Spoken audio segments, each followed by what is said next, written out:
আজকে নিজের জন্য আরও একটি সুন্দর গাউন বানিয়ে ফেললাম। এটা অনেকে বোরখা হিসেবে ব্যবহার করে, আবার অনেকে গাউন হিসেবে ব্যবহার করে। তো আমি যেহেতু বোরখা ব্যবহার করি না, এই গাউনটাকেই বোরখা হিসেবে ব্যবহার করি। আর আমি যে সমস্ত গাউনগুলো পরি, এই সব গাউন কিন্তু আমি নিজেই সেলাই করি। তো এইটা ছিল আমার কক্সবাজার যাওয়ার আগের ভিডিও, আর গাউনটা আমি তখনই মেক করছি।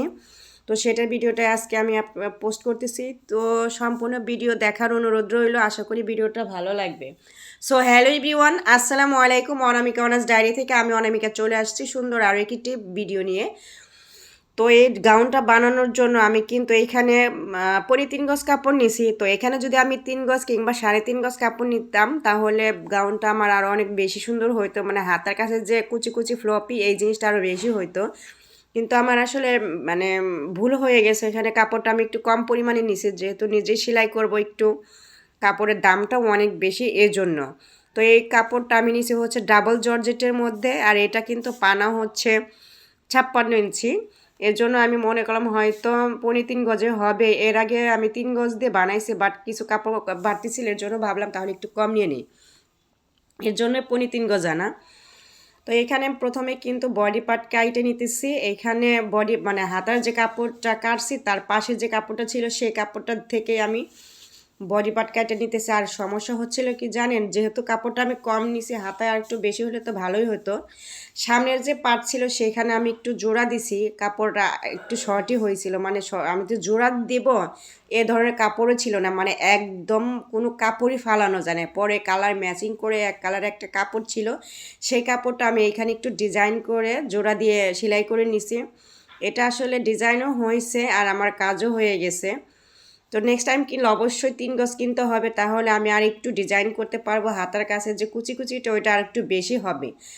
তো উপরে টপস পার্টটা সেলাই করা হওয়ার পরে আমি নিচের পার্টটা উপরে টপস পার্টের সাথে জয়েন করে দিচ্ছি একদম কুচি কুচি করে।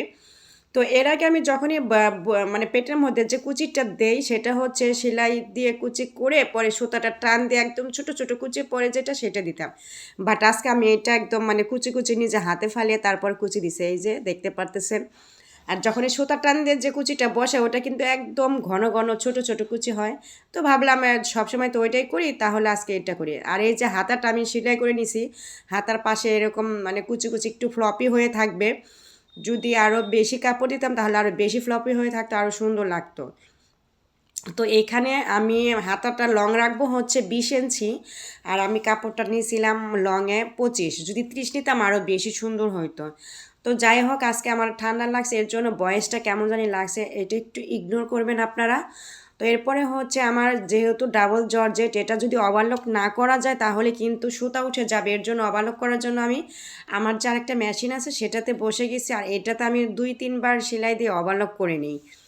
কারণ না হলে এটা আসলে ওভারলক মেশিন না, মানে 2-3 বার যদি দেওয়া যায় তাহলে লক হয়ে থাকে। তো ড্রেসটা আমার কিন্তু অলমোস্ট একদম রেডি হয়ে গেছে, তখনই আমি ড্রেসটা পরে ছাদে চলে আসছি। তো আজকের গাউনটা কেমন হয়েছে সেটা কিন্তু কমেন্ট করে জানাতে একদমই ভুলবেন না। তো সম্পূর্ণ ভিডিওটা কেমন লাগলো সেটাও অবশ্যই জানাবেন। আর আমার এই ধরনের ভিডিও যদি আপনাদের ভালো লাগে আর পেজের সাথে থাকবেন অবশ্যই লাইক এবং ফলো দিয়ে। তো আজকের ভিডিওটা আর লং করব না, এই পর্যন্ত সবাই ভালো থাকবেন এবং আমার জন্য দোয়া করবেন। আসসালামু আলাইকুম।